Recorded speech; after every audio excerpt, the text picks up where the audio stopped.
Саламатсыздар ма, 3-ші сынып оқушылары? Қазақ тілі сабағы. 109-ші сабақ. Сабақтың тақырыбы сан есім. Сабақтың мақсаты: мәтін мазмұны бойынша пікір білдіруге бағытталған сұрақтар құрастыру және жауап беру. Түрлі жағдаяттағы, қоғамдық ортада, қатысымды әрекеттерде өз сөзін жүйелі түрде жоспарлап, тілдік нормаларды сақтап сөйлеу. Бас әріп пен кіші әріптің биіктігі мен мөлшерін сақтап, көлбеу, үзбей және біркелкі жазу. Жазу қарқынын жеделдету. Сөйлемнен сөз таптарын, зат есім, сын есім, сан есім, етістікті табу. Балалар, енді өткен сабақты еске түсіру үшін миға шабуыл жасайық. Ол үшін сіздерге тест тапсырмалары берілген. Тест тапсырмаларының сұрақтарын мұқият оқып, дұрыс жауап беруге талпын. Келесі тапсырма ашық пікір әдісі арқылы жүргізіледі.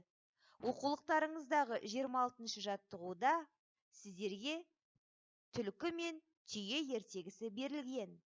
Ертегіні мұқият оқып, ертегі бойынша 5 сұрақ жазып дайында. Түйе мен түлкінің қайсысының жауабы шындық, қайсысы жалған екенін дәлелдеуге тырыс. Келесі тапсырма не, қандай, неліктен әдісі арқылы жүргізіледі. Оқулықтарыңызда берілген 28-ші жаттығуда сіздерге жағдаяттық тапсырма берілген. Осы жағдаятқа байланысты өз ойыңмен бөлісуге талпын. Серік достарымен бірге ауыл сыртындағы бұлаққа келді. Ол бұлақ көзін шөп-шалам, босаған ыдыс және қоқыстар басып, бітеліп қалғанын көрді.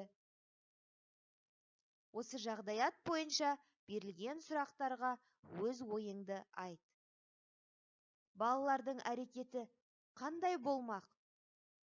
Бұлақ көзінің бітеліп қалуына кімдер кінәлі деп ойлайсыңдар? Осы сұрақтарға жауап беріп, өз ойыңмен бөліс. Келесі тапсырма шығармашылық тапсырма. Бос орындарға тиісті сан есімдерді жазып, мақалды оқыңыздар. Сандарды сөзбен жазып, жаңа сөздер құрастырыңыз. Мысалы, бірлік. Балалар, тағы да осы тәрізді қандай сөздер білесіздер? Жазып көріңіздер.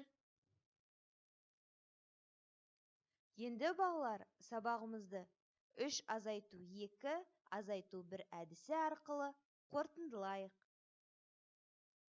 Оқушылар, сабақтан үйренген 3 нәрсеңізді 3 пікір арқылы жазыңыз.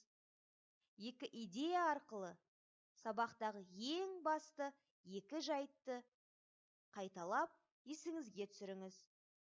1 сұрақ арқылы бүгінгі сабақ бойынша түсінбеген 1 сұрағыңызды жазыңыз. Үйге тапсырма. Сан есімге қатысты 5 жұмбақты дерек көздерден қарап, жазып алыңыз. Назарларыңызға рахмет. Сау болыңыздар.